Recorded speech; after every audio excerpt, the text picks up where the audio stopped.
Welcome to the Hangar Z podcast, brought to you by Vertical Helicast and in partnership with Vertical Valley Magazine. This episode is recorded on location at the ECHO 2025 Public Safety Aviation Conference in Louisville, Kentucky. No, 100%. I would say the experience of SWAT debriefs might be one of the kind of longitudinally one of the most important things that I've done, is because that is what I've built a lot of who I am as a person, who I am as a leader, who I am as a police officer. I've built it all off of that debrief, because to me that's how you show each other you care about each other, right? Is you're giving people feedback on how they get better. In this recording, we sit down with Louisville Metro Chief of Police Paul Humphrey, Lieutenant Brent Willen, and Chief Pilot Jason Sattich. During the episode, we explore personal journeys in law enforcement, highlighting the power of mentorship and the necessity of fostering a culture of feedback and continuous improvement. The key focus of our discussion is the innovative Louisville Metro Summit Wellness Center for first responders, created to help Louisville police officers and emergency workers combat the intense physical, psychological, and emotional demands they face while serving their community. With a holistic approach centered around the 5 pillars of wellness: mental, physical, spiritual, social, and financial, the center is dedicated to building resilience in their officers, enabling them and their families to thrive in the face of adversity.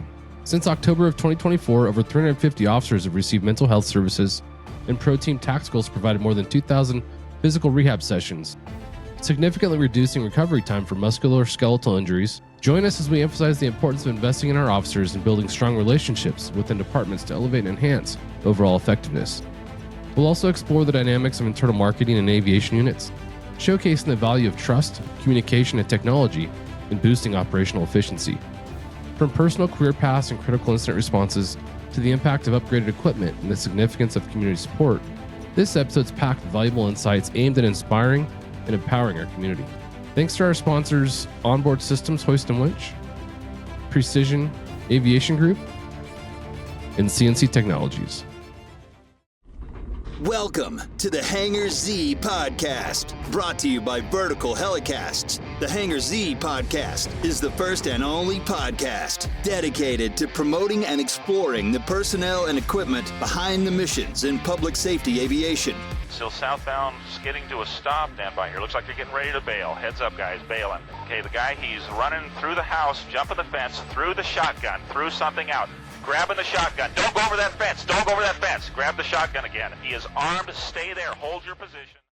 Hey, welcome to Hangar Z Podcast. I'm your host, John Gray, coming to you from ECHO 2025 in Louisville, Kentucky. I think I'm saying it right. I'm from the West Coast. I say Louisville, and everyone's like, no, you can't say Louisville. It's you have to drag it out a little bit. Louisville. Yeah. Right?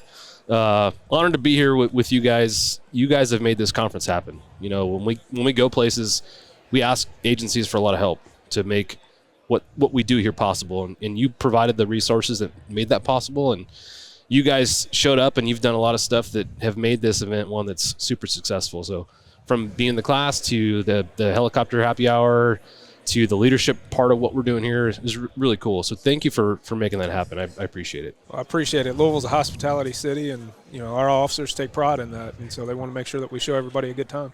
Yeah, it's been great. ECHO chooses cities for a reason, and I'd never been to Louisville, but after spending some time here, I can see why they chose this as the destination for this year's conference. You'll be back. I think so.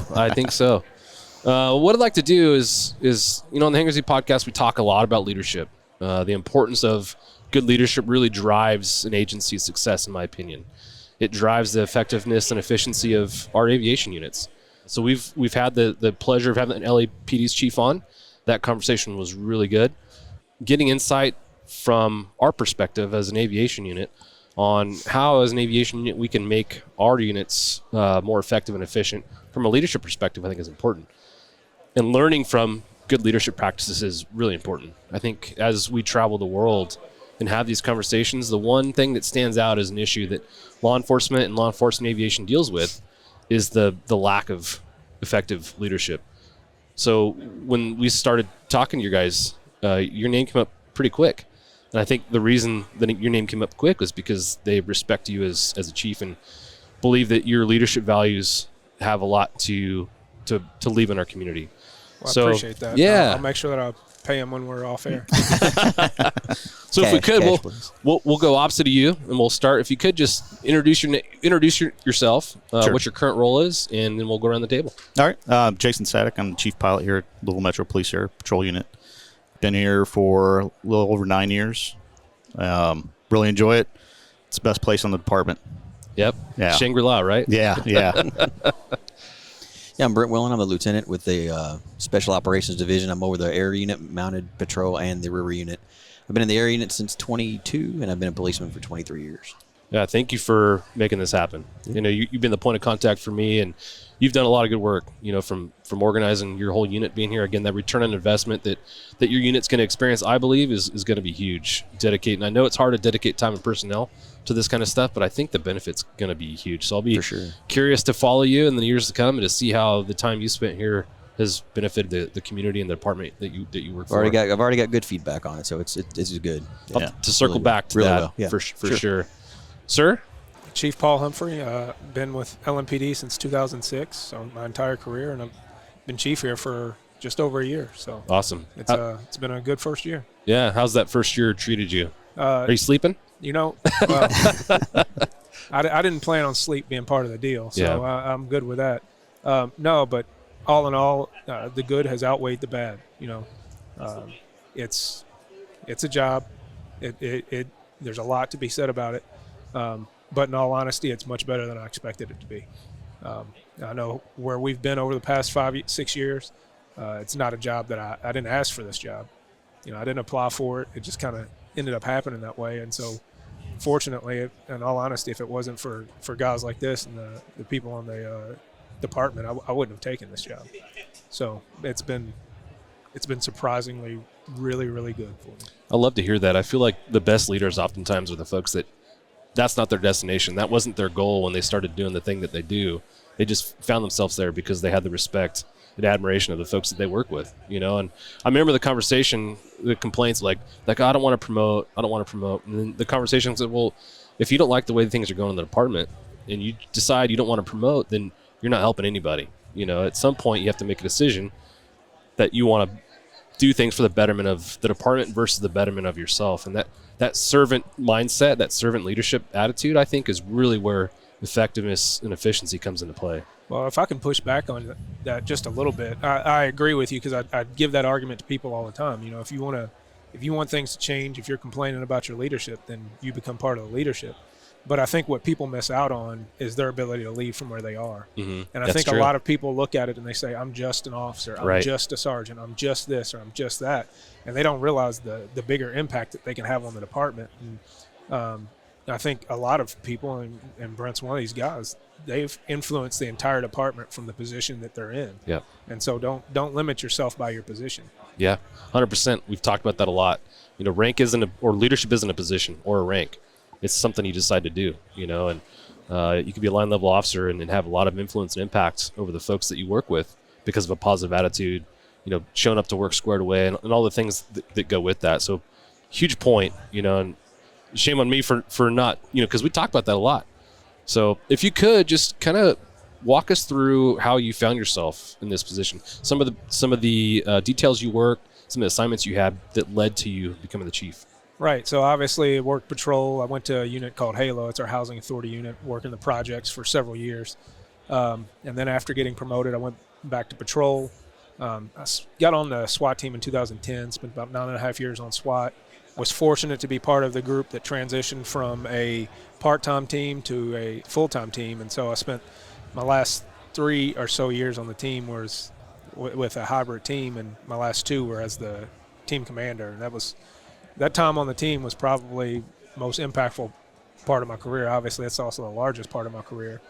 But spent time as the commander of training and then up into the chief's office after that as an assistant chief and deputy chief, and ultimately found myself in this spot without any intention of being here. You know, I thought when I got promoted to deputy chief, that's where I would retire from. I was perfectly happy with that. And then things happened, and I became if you know anything about Louisville, I was the 6th chief in, 5 years? At least, yeah. 4 years? About 5. So, no, it was, 6th chief in 4 years. 4. Yeah, so between 2020 and when I became chief in 24. I was the 6th chief, so I'm beating the over/under being just a year over on the job right now. Well, we found ourselves in a challenging environment, right? Socially, politically, and everything else.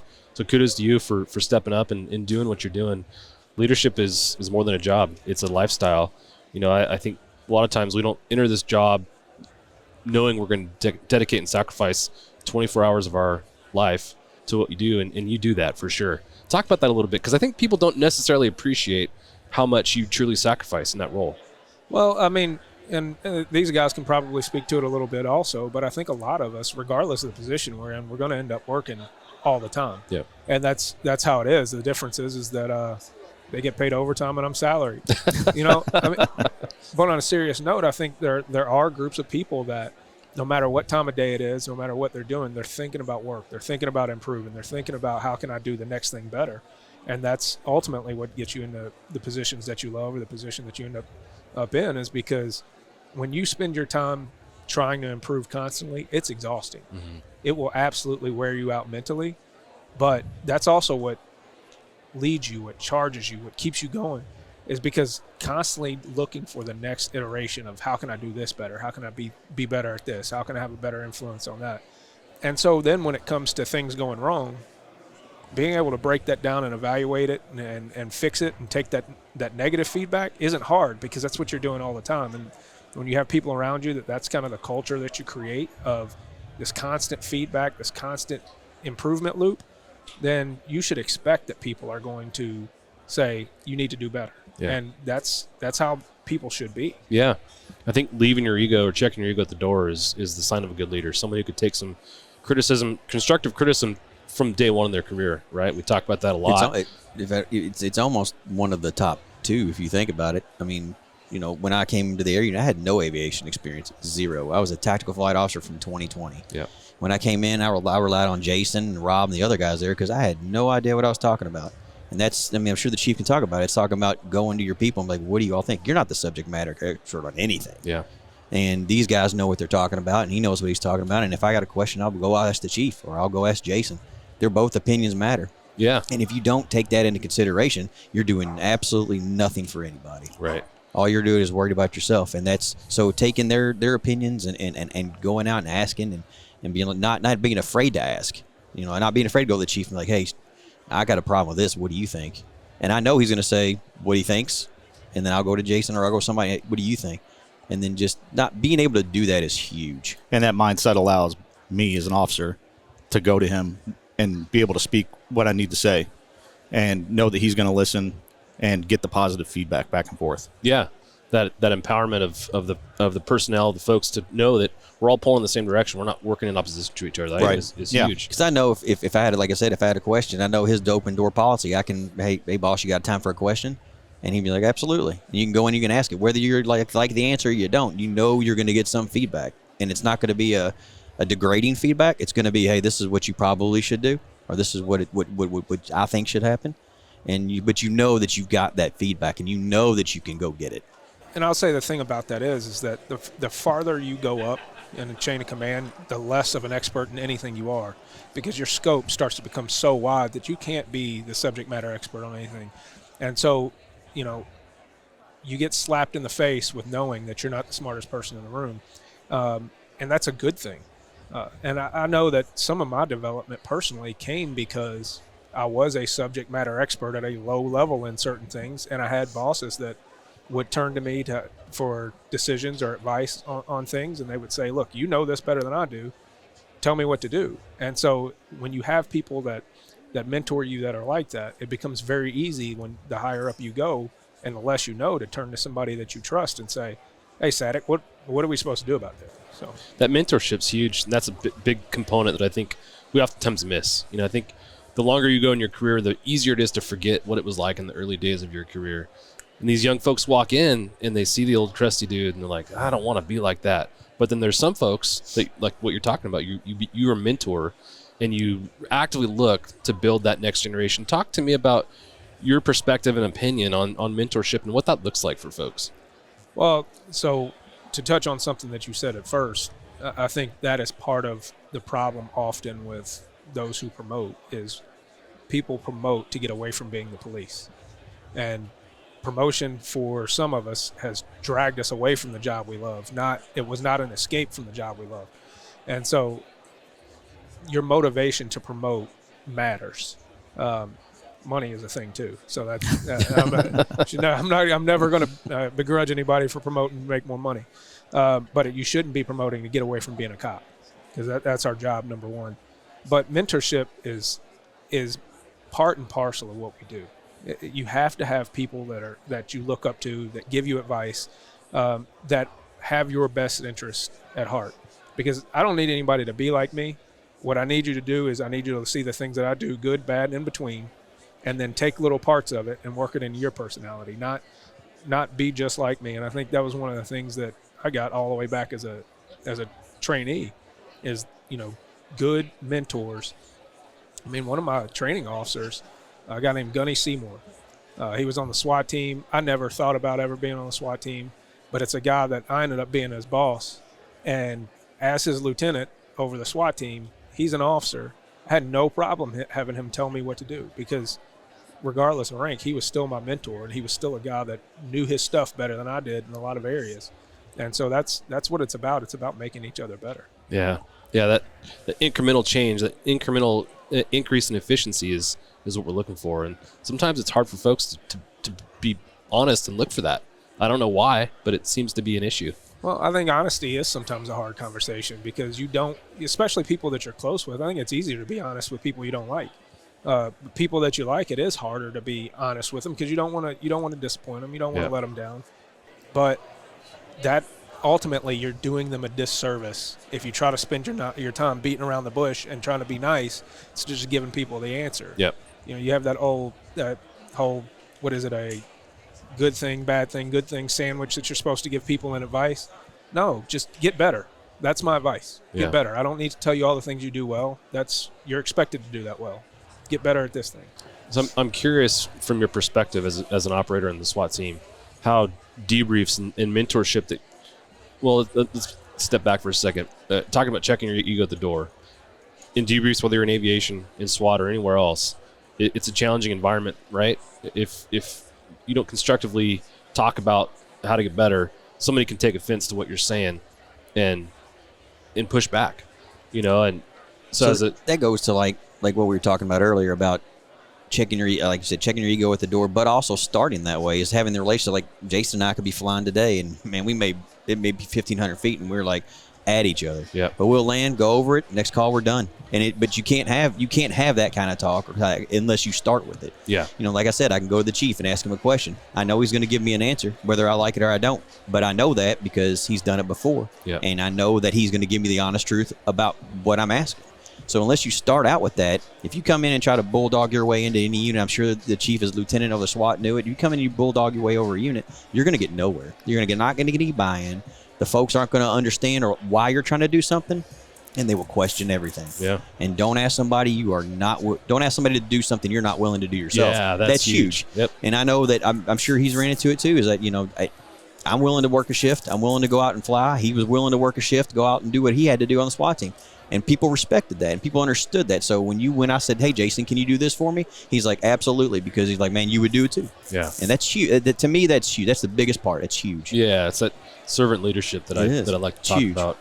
I guess where I was going with what I find is aviation units, SWAT teams, K-9 operators, they all debrief things frequently. And I think we've gotten fairly good at understanding debriefs and the importance and value of checking your ego at the door when it comes to those conversations.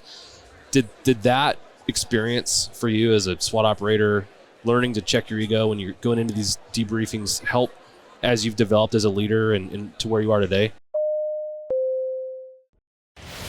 Whether your mission is saving lives or servicing high-value assets, Onboard Systems Hoist stays ready to assist. Features such as single-point payout reduce the potential for hoist-induced load swings, enhancing overall safety. For more information, go to hoist-winch.onboardsystems.com. No, 100%. I would say the experience of SWAT debriefs might be one of the kind of longitudinally one of the most important things that I've done, is because that is what I've built a lot of who I am as a person, who I am as a leader, who I am as a police officer. I've built it all off of that debrief. because to me that's how you show each other you care about each other, right? Is you're giving people feedback on how they get better, plain and simple, because you care about the individual, you care about the team, you care about the agency, you care about the professionalism of the product.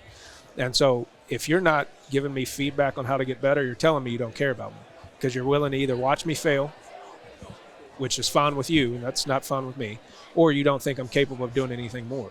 So the way you show me you care about me is to give me feedback, is to debrief stuff with me. I would say the hardest lesson for me to learn, because my natural tendency is to be a jerk, is that you don't have to be a jerk to give. Like, you can be direct, you can be honest. That doesn't mean you have to be a jerk about it. And seeing somebody who was much more of a jerk than I was think that they were doing a good job of giving people feedback was an eye-opening experience for me. And so you don't have to be a jerk to Absolutely. be direct, to give feedback. Yeah. And that's not how you show people you care about them. Yeah, I think oftentimes you don't remember what people say, but you remember how they make you feel, right? So if you go to someone's open door and you walk in, you're like, "Hey, boss, I got something for you. Got a minute?" And they do this type of thing, brush you off. No, I don't have time for you. I'm in the middle of things. But what I'm hearing from you is the opposite of that. You know, you've got an open door policy. You're making time for your folks. You're looking for ways to better your community, your department, and the folks you serve. That's huge, you know. You know, I would say that's probably one of the biggest frustrations about this position, is that I can't imagine all the people that I've blown off unintentionally, because Yeah. you do become so busy and you become so, you know, entranced in whatever you're doing that, you know, I might walk past Brent and just give him one of these, "Hey, how's it going?" when he wants to stop and have a conversation. I'm not even thinking about it. Yeah. And so you don't realize both the positive and the negative impact of not paying attention sometimes, because you're just caught in your own world. We all do it. But I think at this level, it is so much busier, and there are so many more people competing for your attention. Yep. You can fall into that very easily. For sure. What's one way you've kind of tried to ground yourself and prevent that from taking root? Well, a few things is, one, I surround myself with a lot of people that will give me a lot of feedback. I am not short of a staff and people with relationships that will keep me honest, that will call me out on my BS. And so that's kind of number one. Number two is I still try to be around the street as much as I can. And it's difficult. I know that, you know, if I go out and get involved in something, it's not the same as an officer getting involved in something. It can have different effects for the department. So as much as I want to go out and have fun and get in foot chases and stuff, like, I also know who I am, and it might not go well for the agency if I go out and do something. So I have to be careful about that stuff. But it's about who you surround yourself with and making sure that you're managing your time appropriately and you're giving a focus to your priorities. Somebody said something to the effect of, "You're the sum of the three people you surround yourself with most." And I think that's true. I think if you look around at the people that you spend time with, they're a reflection of you, you know? So like you, I try and surround myself with people that I think are better than me, you know? And I think iron sharpens iron, and that kind of goes to that mindset. So you said something that I absolutely love, though. You said go out there and have fun. I love that you still refer to that as fun, because it's easy, as we talked about, as this career wears, you start looking about the job in a negative way. So the fact that you still think it's fun is really cool. Love that you're a leader and still look at things that way. Is there anything more fun than getting in a foot chase? Like, I mean, on a serious, like, take everything that you can do as an adult. We're not professional athletes, so we're never going to hit a home run or the game-winning three-pointer. Is there anything as an adult that you can do in a normal profession that's more fun than getting in a foot chase? I don't think you can find it. And so part of what I think was lost across the profession, not just here in Louisville in the last 5 years, is that this job can be fun. You don't have to be little people, but you should celebrate your wins. Yeah. You get a good lick, you should be giving each other high fives. You should be celebrating that.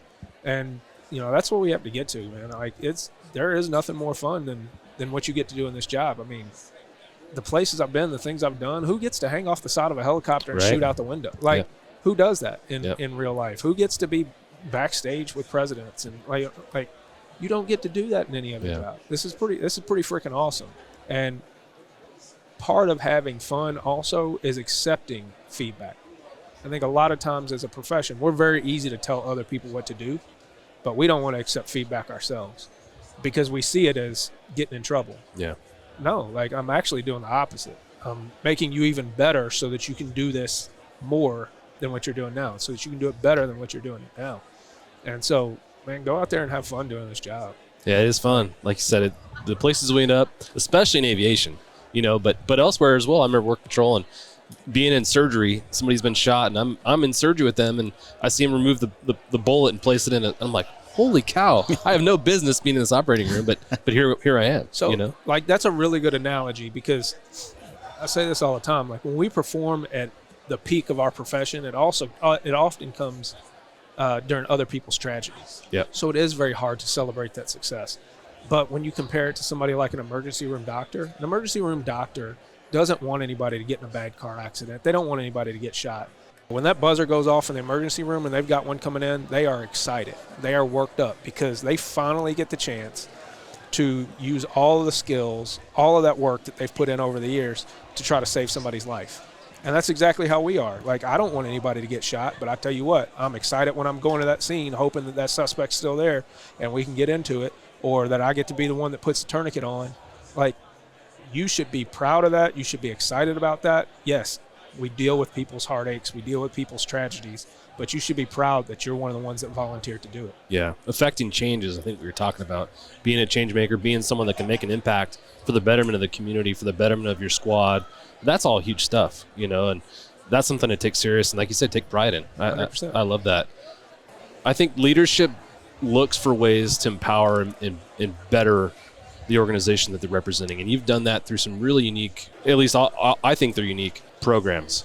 The wellness center that you've developed. I want to touch on that because I know your time is somewhat limited, and we hadn't referenced this yet, but Chief, you've given us about 40-ish minutes of your time, so I want to make the most use of that time. Jack Shanley's going to slide in behind you as you're done, but the wellness center is something that I think is novel and great. I think a lot of times as you go through your career in most agencies, it's kind of like take care of it later and stash it away, and unfortunately folks pay for that, with medical retirements and all kinds of things. Can you talk about the wellness center, the mindset behind that and what it does? Yeah, I mean, it's one of the things that I think as an agency we should be most proud of. And really it comes from a collaboration. So when people started talking about police reform, which I think is a misnomer, but that's another conversation for another day. But when everybody started hollering about police reform, one of the things I said was that if we're going to do reform right, then we need to lead with letting officers know that we care about them, that we want them to have a good, successful career, and in all aspects of that. So your physical, mental, spiritual, and financial wellness are pillars to that. Yeah. And so I've heard the quote, the only thing somebody does on their own is have the start of a good idea. And that's exactly what happened, is that I kind of had this idea and expressed it to a couple of people while they were simultaneously kind of having the same conversations. And our police foundation, one of our current majors, Brian Edlin, they just took it and ran with it. And so it turned into something way bigger than I ever thought it would be. And it's an absolutely amazing program. We have a physical therapy program that has returned to duty something like 30,000 hours, wow, man hours, year over year. And that's with our workers' comp claims going up. So we're getting people that are reporting their on-duty injuries more often, but we're spending less days off with those injuries. That means something, yeah, especially in an environment where we're short of manpower. I think the other thing is that we do have to be honest about mental health and mental health issues. And first of all, that starts with setting expectations. And I think there is a dichotomy that goes along with that. This is a tough job. You are going to experience things that it's okay to say you need help for. Yep.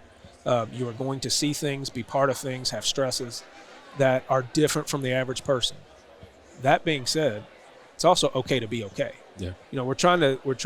We always talk about it's okay to not be okay. It is okay to not be okay, and we need to get you those resources. We also need to level set expectations in this profession, that this profession is not playing basketball with kids. This profession is not building bikes for kids and giving hugs to people on the street. You do that a lot, but I've been in more foot chases than I have basketball games. Right. And I've seen more people who have been shot than bikes that I've built for little kids. And so setting that expectation up front and saying to people, these are the things you're going to experience, And it's okay to not be negatively affected by that. Yeah. Just because you enter this job doesn't mean that the traumatic experiences have to be traumatic. Right. And so it is okay to be okay, but it's also okay to not be. Yeah, I think we've normalized in a lot of ways in our profession the idea of mental wellness. You know, I think my dad he's a police officer, spent 32 years, and as a kid growing up in the industry, I felt like it was cliche. It was not cliche. It was frowned upon to say, hey, I need some help. When mental health became a thing after critical incidents, it was still kind of frowned upon. You got to go and spend time with this person. But now I feel like it's the opposite. People are proactively taking part in these programs. You know, talking to fire personnel, especially and medical personnel, they deal with all these life and death situations. You see a lot of heartbreak, and you just never know how those things are going to compile at the end of the day. Each individual event by itself may not be a big deal, but at the end of the day, you've dealt with 30 of these things, maybe not 30, but you know, a lot, and it hits different at some point. At some point, your bucket fills up, and you're in a position where like, well, now what? Now what do I do? So the fact that you've developed this program to help offset and minimize those situations, I think is huge. The physical therapy part of it, man, that's novel. That's pretty awesome. Yeah. And you know, the other thing is that when you look at it from a practical standpoint, so that's a good way to sell it to your councils and people who control the purse strings. But the other aspect of this is, if you want to talk about how we treat people who feel bad physically, you treat people poorly. Yeah. You know, when your back hurts, when your knee hurts, when you have a headache, when you're stressed out about what's going on financially or at home, you're not as nice to people in the community. You don't think as straight. You don't make as good of decisions. So if we can take care of you physically and mentally, then you're more likely to be a better officer. And 100%. when you're a better officer, you feel better about yourself, and there is a snowball effect to both. I've had 2 neck surgeries and medically retired as a result of the second neck surgery. So my wife can attest to what you're saying. Chronic pain makes you grumpy, you know, and like you said, you may not perform, or you may not offer the best level of service as a grumpy person. Well, you know? I mean, and Willen knows, you know, my back is killing me from carrying him around for the last 19 years. I'm pretty heavy. I'm trying to lose weight for you, boss. But let's stick here on the physical therapy side for you guys, because think about the money that we invest in our aviation program and our pilots, you know, and to not proactively treat the physical symptoms that come from flying, I think is a mistake. A lot of agencies don't want to invest the money in proactive physical therapy, massage therapists, the things that could help longevity wise, you know, extend the career of our pilots. They're like, oh, it's just another cost. Well, no, there is an actual return on an investment there. And I think you've talked about that, you know, pretty well. From your guys' perspective, you know, how does that feel for you guys as air crew, knowing that there's some support for you there? Yeah, it's huge. I mean, I've been to quite a few other police departments in the course of doing what I do, and I don't see that they have the facilities that we have. These are larger departments even, and for our size, to have that available to all of us 24 hours a day, as far as the workout facilities and that type of thing, it's awesome. Yeah, it's a great investment for our officers. Yeah, neck problems, I think it's systemic in our industry. Having the ability to go get some physical therapy without going to a medical provider is just within city facilities. Is that right? Thank you to our sponsor, CNC Technologies. CNC Technologies, serving law enforcement, government, and military markets with tailored mission solutions, system training, and live 24/7 support with CNC.live platform. Explore more at cnctechnologies.com. Well, I mean, the neat thing is we have 3 full-time physical therapists on staff and a strength coach. But we also they've worked out a deal with some of the orthopedic surgery groups here. And so you come in with an injury that you just had that night, you see them, they can get you an MRI within 48 hours. Wow. I mean, how long would you normally be waiting to get an MRI? 2 weeks? Forever, yeah. Right? At a minimum. And so to go to somebody right after your injury and they can say, no, you're good, we'll work on you, we'll have you back to work in 10 days, or them to say, you know what, you actually need medical help, and we'll make sure that we work with you to get the appointment done, we'll walk you through the workers' comp paperwork and get everything squared away for you. That takes care of all that stuff, because all cops want to do is work. Yeah. Well, You know what I mean? Most of them do. Yeah. And to know you can just go anytime and it's not frowned upon at all. Yeah. Just to say, hey, I've got an issue. I can go there and take care of whatever the issue is, and there's nothing said about it. You go, you do your stuff, they handle their business. Nobody's going to question you about it. Nobody's going to ask anything. You go handle your business and you leave. That's cool. And it's huge because you don't want that stereotype walking up the stairs going somewhere and you're like, what are you doing? Yeah. None of that. You walk in that door it's just and you the police. You work in that door and you go wherever you go and you come out and you do handle your business. You talked about you've traveled around and haven't seen many. I haven't seen this. I think there's 3 agencies total ever that I've come across that have a program like this. So for somebody in leadership who's listening to this, saying, that sounds interesting, what advice would you have for that person as far as proposing that and trying to get some goodwill behind a program like that? Well, first of all, you have to understand kind of philosophically, your job as leadership is to take care of people that take care of people. We don't go out and do any other work. All we do is make sure that they're capable of doing the work that we signed up for. But you have to understand the audience you're dealing with, right? So who does it need to make financial sense to? Who does it need to make community sense to? And approach it from every aspect. And in all honesty, reach out to us. We're more than happy. We've probably given tours to well over 100 agencies. Wow. And so you can reach out to us and we can walk you through all their process because ours was a public-private partnership. Our foundation owns the building. And then, the city has picked up the tab for a lot of the programming. And then we have full-time officers in there. We have full-time peer support, full-time wellness officer, our health and safety officers over there. We have our chaplain is based out of there. And so we can walk you through all of it. And hopefully, somebody can take what we've done and make a better version of it. And we can steal some of their ideas. I love that. It's kind of what we talk about in aviation. We're all kind of working and pulling in the same direction for the betterment of our overall community. It sounds like you guys are doing the same thing with that. Yeah, and just, overall philosophically, I'll kind of leave with this, is don't be afraid of being wrong. The only thing that you should not be accepting of is your current status quo. So always be pushing. And so if you want to make change, if you want to be an effective leader, you have to be willing to be wrong. You have to be willing to put in work on projects that go nowhere.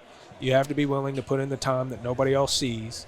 It's just, that's what you have to be willing to do is say, I'm going to be wrong sometimes, and it's okay for my people to be wrong. And so I need you to go out here and I need you to push. I need you to run. When you make mistakes, I'll cover you. When you're successful, I'll make sure you get all the things that you deserve from it. Love it. Yeah, that's huge. But before you go, last question for you. For the person who's newly promoted into a position of leadership, what advice do you have for that person? One, as a newly promoted new leader, and then 2, as they develop into that leadership style as they progress. Well, a couple of things is one, I always try to tell people before they get promoted to sergeant for the first time, make a list of the leadership qualities that you've seen people have that you like and the ones that you don't, and keep checking that, because inevitably what you're going to realize is that a lot of the things that you said you liked, you're not doing. And a lot of the things that you said that you didn't like, you are doing. And sometimes what you realize is that, one, you've been slacking. You've not been holding yourself accountable to who you want it to be. But 2, you also realize that a lot of the things that you didn't like wasn't because they weren't the right thing to do. It's because they were poorly executed by the leader that you saw. So do it better than they did. Surround yourself with people who are going to call you out, and never be offended by that. Be an example of how to take criticism. Be an example of how to improve from criticism. And then lastly, understand the difference between a mistake and somebody doing something wrong. Because we learn from mistakes, we work through mistakes. When you're trying to do the right thing and you mess it up, let's work on that all day. Those are learning moments. Those are examples for all of us.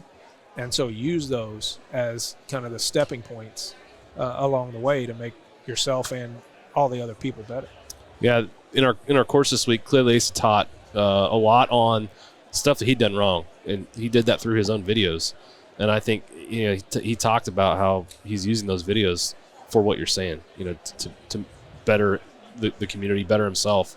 So I think that's huge. Don't wait for things to go wrong, right? If you are constantly critiquing and evaluating the performance, what you'll realize is that there's a lot of good things that are done just because Sattich is very experienced. not because anybody ever taught Sattich that, not because it's part of the leadership, not because it's part of our training. It's just because he's got experience. So how do we make sure that his successes are deliberate, intentional, and repeatable? And so we need to evaluate everything, the good and the bad, because we want to make sure that the goods are repeatable and not just by chance. Yeah. Yeah, I love that. Any feedback from you guys? No, like it's just I've had good and I've had bad leaders, and like the chief said, you take the good, you take pieces of each of them and mold it into yourself, but never forget where you came from. Yeah. You hit the nail right on the head. Never forget where you started. Don't forget where you came from, and don't forget your folks. I mean, they're the reason that you're successful, to be honest with you. I mean, Jason, the guys that work for me, they're the reason I'm successful, not me. Yeah. I mean, I've got ideas, but without them, they never come to fruition. And don't forget to thank them. Yeah. Just don't. I mean, you can take 100 of their opinions and form it, and this is my idea now.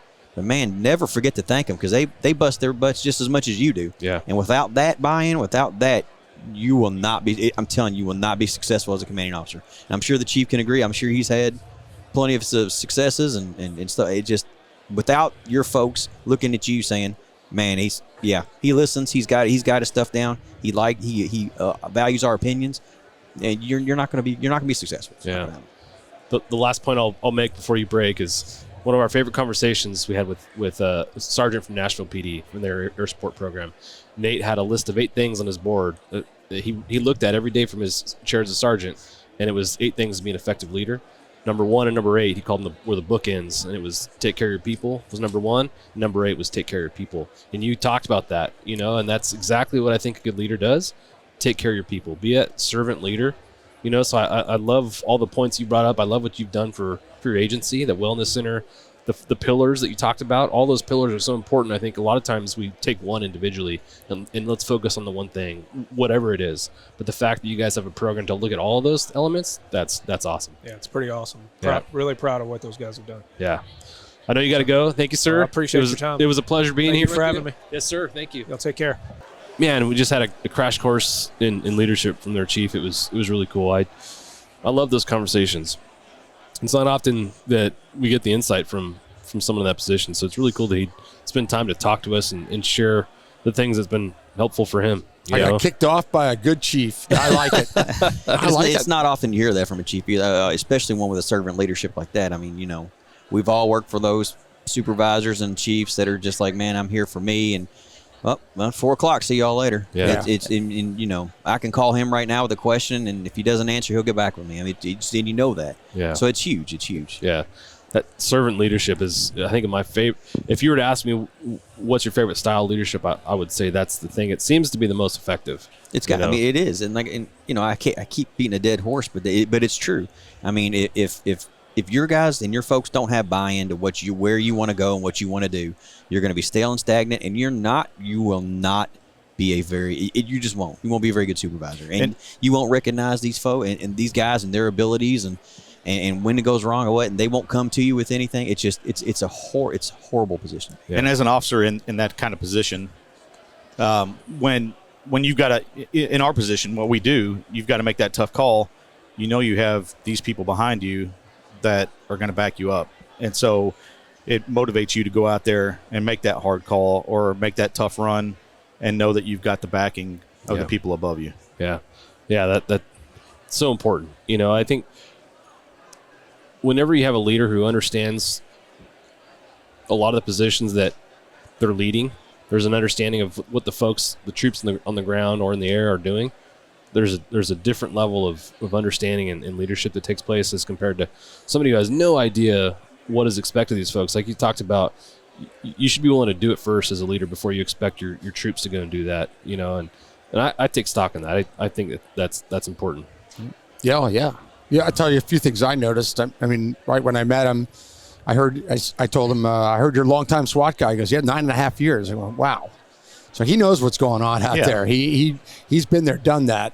Not a lot of chiefs with 9.5 years of specialty anything. Yeah. I mean, it's just kind of the way it is. They find other ways to go through the ranks. Yeah. But he was in a tactical, frontline, high-speed specialized unit, I would want that in my chief too. Yeah. And to your point, I mean, he was a SWAT officer, then he was a SWAT commander, so he's got it from both ends, and he understands the officer aspect and the leadership aspect, which is different, but it's the same. I mean, so you've got.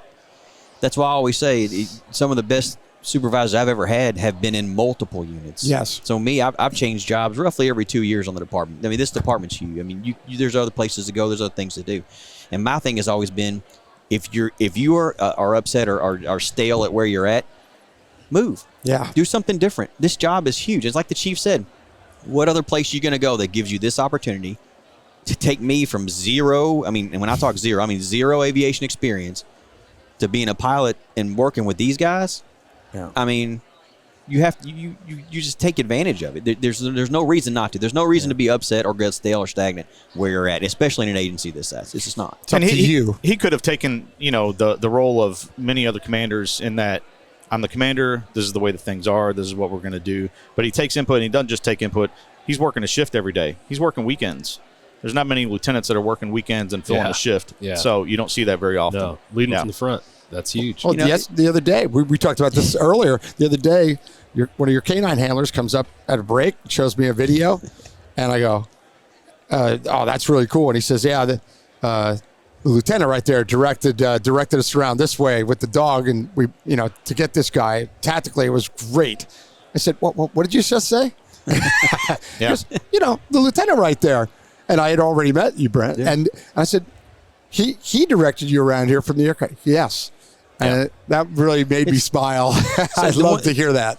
So when I got there, and I'm sure this is probably one of the questions, I'm probably jumping ahead, but I mean, every place I go, I try to make it just a little bit better. Whether it works, whether it doesn't, I don't know, but I try. But one of the things was when I got there, they were on 16-hour days, 4 days a week, 5 days a week, something. The schedule wasn't great, but to get to 20 hours a day, 7 days a week where we're at now, and then to expand our mission and to get the equipment and stuff we need, I had to take a shift. And it's like, so I go to my wife, I'm like, sorry, honey, I got to do this again because I've done it before. And she's like, do what you got to do. Wow. And so they got stable shifts, stable schedules. And like you talked about board, I've got a board behind my desk about stuff that I want to do, stuff I want to accomplish, helicopters, uniforms, that kind of thing. And I'm just checking them off the list as I go. And it's a reminder to turn around like, oh, crap, who do I go to for this? Who do I go for that? But like we talked about, if you don't have, as a CO, if you don't have that buy-in to say, man, I'm Monday through Friday, I'm a lieutenant, I don't have to do any of this stuff. No, I don't. I can go Monday through Friday and let these guys work 8-hour shifts and nobody calls us anymore and we don't get any new equipment. I could let that go, but that's not the right thing to do because look, in 10, 15 years when I'm gone, I like these guys to have a unit to stay in. Now, our bigger problem right now is there's about a dozen things on that list, and 10 of them are checked off. And so there's only like 2 left. So we have to add some more things to that list so he doesn't leave. Bigger whiteboard. Yeah. Get him for Christmas, buy him a bigger whiteboard. It has room to add more things. Man, I wish we had more leaders like you in the industry who are so bought into improving the program that they're willing to sacrifice their own time to make it happen. So many folks are like, nope, I'm Monday through Friday, I'm 8 to 5 now. I don't have to work holidays. I don't have to work weekends. I made it, but you're bought in. Man, I keep talking. I've talked to Jason about it and stuff. It's like, don't look here because I'm leaving. I mean, I could retire 3 years ago, but I don't because I love what I'm doing. But if you don't think here, and because these guys are going to be there when I'm gone. So really, if I come in and I'm a real crappy leader and I'm just like, oh, I'm Monday through Friday, I'm going to get my pilot's license. See you guys later. And you don't think here, then what do you leave these guys with? Yeah. Nothing. You don't leave them with anything. And, he could have 7, 8, 9 years left. I'm gone in 2. And then he says, he's left and he's like, well, I guess they'll just close us down or whatever they do. It's not, that's not the way to be for me. And he set a standard now. So when he does leave, the next guy, there's already a standard set. So he knows where that mark is. Right? That's true. You have to live up to it. Yeah, that's true.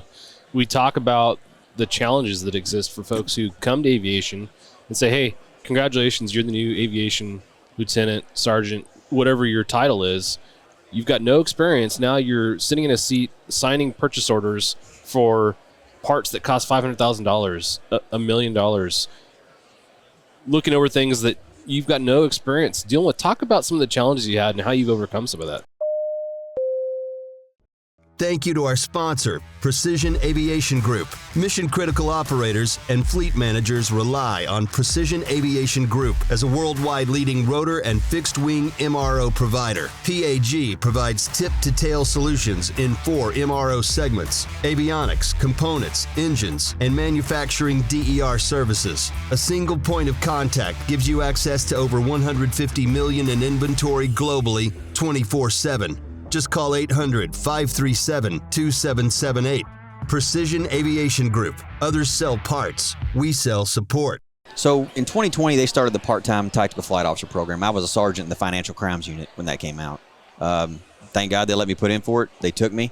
Where it started at was my first shift was with a pilot by myself and with zero training. And I'm like, what in the heck is all this stuff? So, I mean, and like I said, that's my background in aviation, really. I mean, it's really it. So, but it all works back to getting there. Yeah, I had zero idea what I was even talking about. No clue. So who did I go to? And we needed things. Rob. Yeah. And you know, Rob Scott, I went to all of them and like, hey, I got this problem. Where do I go? Or what do I do? Or who do I talk to? And I knew moving around a lot. You know, when I got promoted, I was in the chief's office, so that helped out. But moving around a lot, you meet a lot of people. So I had the connections. I just didn't have the knowledge to do it. But who had the knowledge? They did. So I went to them, got the knowledge. Then I went to the people I knew and like, hey, this is what we need.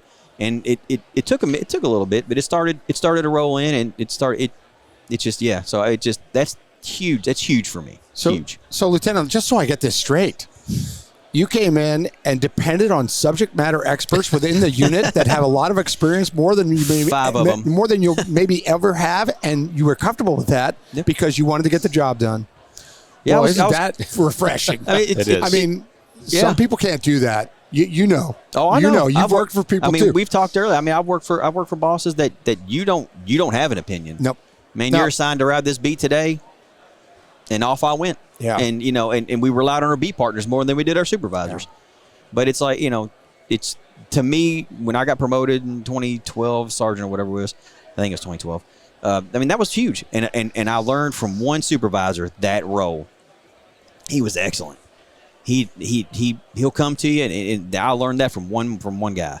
Yep. And it was just, I was like, man, that's awesome. That's all it takes. That you asked my opinion for that, really? Yeah. That's awesome. Yeah. And it just stuck with me. Yeah. And it's like, man, what? You know, I've got 12 a platoon. I got 12 people working for me. I'm going to go to a front door and be like, you guys are getting ready to go in, but I'm not willing to do it. Yeah. What sense does that make? Right. Or what sense does that make? There's a SWAT guy with 3 years on, and I'm standing at the door like, what do you think we need to do? Why would I pass that up? Yeah. It just doesn't make any sense to me. So I think if there's any skeptics listening to the podcast, if you heard us talk about how checking your at the door and listening to your SMEs is important, this is theory meets reality right here. Yep. You know, and you've talked about that's the one thing that made you successful as a leader in the aviation and in all the other programs that you're leading right now. It's because you're able to trust the folks that actually know what they're talking about, the guys that are actually doing the job. And then not only that, you're so bought in, you're doing the job. Yeah, I mean, it's cool. In every spot I've been to. I've been over division detectives. I've been over in the financial crimes unit. I've been in the crime scene unit. I've moved to a lot of places. And that's been my theory the whole time is I'll get here. I'm not a subject matter expert. I don't know what I'm talking about, but you do. So why would I not ask you? It doesn't, you know, because if you come in and you just bulldog, you've had supervisors do before, you bulldog your way in, and you're like, man, this guy doesn't even listen to me anyways. What buy-in do you truly have? Yeah. Well, this has been a good segment on leadership. Any closing thoughts on the leadership side before we kind of move away? No, you know, I think that you know, he's been a fantastic boss, and I've had plenty of other bosses, and I don't know if maybe they didn't have the exposure to the type of training. We all see this job from different aspects. It depends on who you worked with at the last place or the place before that or the place before that. So sometimes it's a perfect recipe. You know, you've been exposed to the right things, the right people, and then when you get to a place, you're right there, and you know, you're ready to take charge. Sometimes you inherit things that maybe are just beyond capabilities at that moment. You need to recognize that, and then, like you said, go back and talk to the people who know a little bit about it. It's a hard recipe to master, you know, and some people learn how to cook better. That's true. I like that.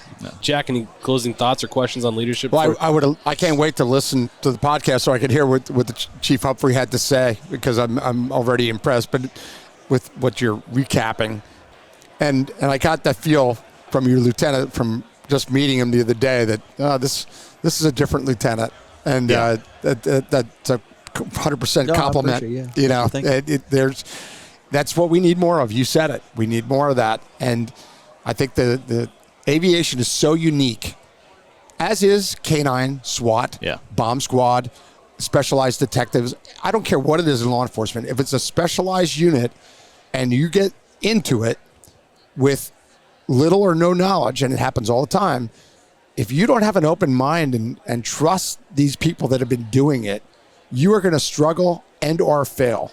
Yeah. You are, and people are going to be miserable, and it can affect safety. I mean, many people know the last captain I had after 31 years, the worst captain I had was my last one. He came in and did the opposite of what we're talking about, and it was absolutely excruciating to watch. And all he had to do was sit back and say, "Hey, tell me about this." Instead, I'm going to change the world. I'm going to change the world, even though I don't know anything. I'm the captain. Yeah. And he had dozens of subject matter experts that could help him, and he chose not to. He made a decision not to, and it's a mistake, and he failed. Yeah, and that attitude drives people away. It does. Where maybe, at the end of somebody's career, say you have 20 years on, but I really like where I'm at, I'm going to stick around and do 23. Yep. Or you've got the bad apple there that's going to push somebody out right at 20. Now you're trying to backfill that experience. So good leadership, keeps people around, keeps people. This is a fun job. Yep. And having good leadership here keeps people in place, keeps that experience in place. So I love my job. I beat you to it. I beat him to it. Just for the record, I beat John to that one. Who couldn't like doing this? Well, but you're right. But if you have terrible leadership, that's true. Yeah, you might give it up even though you love it, right? Yep. Yeah, because you're miserable, or you're unsafe, or you're doing things that you're going, this is just crazy.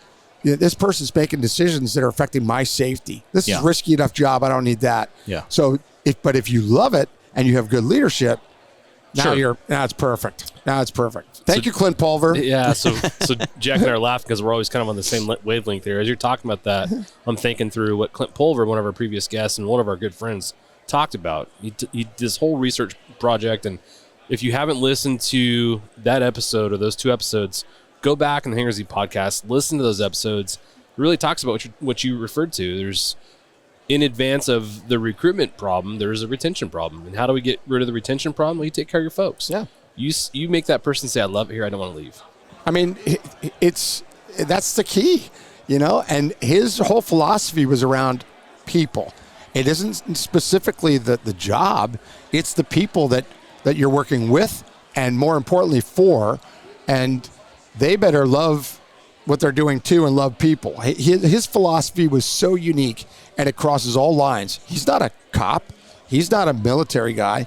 He's a business, but it all translates into every occupation, and that's why we loved it so much. It was stunning for us. Yeah, it was great. I mean, we knew it was going to be good because we had read his book, we liked it, and we watched some videos of him, and it's easy. He's very charismatic and he's well-spoken. But then he comes on for a couple hours, and we stop and just go, are you kidding me? Did that just happen? I mean, we learned so much, and the value of it. And we've got a lot of good feedback. We have since, met him in person, hung out with Clint. We talk to him regularly, and we refer to him constantly because it's so valuable. So, But I did beat John to the punch of using a Clint Pulver reference. You did. Well, I think I keep saying this last point on this topic, and we'll move on. One of the things that Clint talked about was if you can't afford to increase the pay for your folks, enrich their lives. And your chief talked about that. Yeah. The creation of that program, the wellness program, enriches the lives of the officers that work, the cities or the employees of the city that get to experience that. That's so cool. It's huge. Yeah. It's big. It's not just those type of investments. It's investments in equipment and facilities, things like that. Your work environment is super important. We've all worked in some really terrible places, had poor cars, those type of things, but we see those things turning around. You know, we've got a new aircraft coming online. We haven't had a new aircraft in 25 years. Wow. We've got, there are new facilities being built for our officers. These are huge things for us because, while you might not spend a whole lot of time in a district or a division office, the place that you can go back to and feel safe or whatever, or upload your report, you want it to be a nice place to live. Yeah, absolutely. Well, this is a good time to kind of change gears and go into what you're talking about. You guys have a new aircraft on order. You've both been to Airbus school. Yeah. The initial training for that. Talk about your program as a whole. Give us just kind of an overview of what your program looks like and what you guys do there. Well, we'll start out, obviously our most important job is supporting patrol. Not just patrol, but the work that's being done on the streets, your violent crime units, which we spend a lot of time supporting. But then we have a surveillance aspect that we do as well for the major investigations, rescue services, which we're trying to broaden that aspect of what we do as well. But 20 hours a day, 7 days a week, we've got a crew here, and we're flying somewhere in the neighborhood of 1,000 hours a year with one aircraft at the moment. Wow. That's a lot of hours on the airframe. I think Does your mechanic live at the hangar? we wish. We wish. Nice. They're fantastic mechanics. We take our equipment to Lexington to Thoroughbred, and they really take care of us really well. We couldn't be happier with, they can turn around our aircraft, knowing it's the only one we have at the moment, to be able to get that thing back up in the air and back on patrol as quick as possible. They do a really great job of that. Yeah. Yeah. Those folks, they're the unsung heroes. They are. Yeah. Cool that they can get that back operational for you guys. You talked about supporting patrol and some of the specialized units. Any other missions that you guys are using that platform for? So currently, not right now, just because we don't have the ability to, which is why we're so excited and hoping the Airbus shows up, because I mean it greatly expands our mission capabilities compared to just the 206, 2 people, 60 gallons of gas, maybe an hour and a half in the air. We're doing what we can. But like Jason said, talking about the 20 hours a day, 7 days a week, it used to be the running joke for years when I was on patrol. Up, airships down, down for maintenance. Now it's where they're looking to us now. Our calls for service have jumped.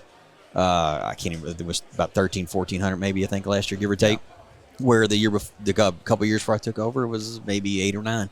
So he's going to talk about the flock system, installing that in the helicopter. So we're trying to expand it, which is why we went with the 125 platform and talking to the state police about hoisting and all that stuff. And we have health and safety officers.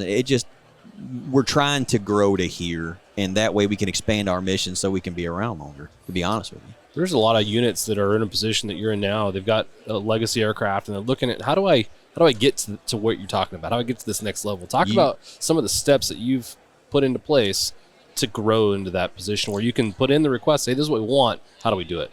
So my biggest thing, it starts with the relationships you have with your bosses. So, and being able to go to them and have those honest conversations that we talked about, like, hey, boss, this is what we got. This is what I really need. But to go with that, you have to prove it. You can't just sit around and ask and expect stuff to be delivered to you. It just doesn't happen. You have to show, and I hate to say it like this is horrible, but you have to show your worth. Yeah. Because I think you made a comment during the class is that aviation's on the chopping block. It's the biggest part of the budget. It's the biggest expenditure. And when they can look at it and go, man, I can save $400,000 just every year on this. So you got to prove your worth, and that's where buy-in comes. These guys, I came in, I'm like, hey, we need to prove our worth. I'm tired of hearing patrol guys say they're never here. Yeah. They're down. They're never here. Well, this ought to be fun. But so we have, in the 4 years or 3 years, we've changed the mindset of, oh, yeah, right, to, man, they're not answering. Where are they at? Where are they at? We need them. They're not answering. It's 2 a.m. I'm in football. Where are they at? We need them. Because as soon as you start proving your worth and you start making your guys, or not making your guys, but having your guys go out and do the job and do it great like they always do, then the patrol guys depend on it. And they need it. The criminal interdiction guys need it. and get involved in every unit you can.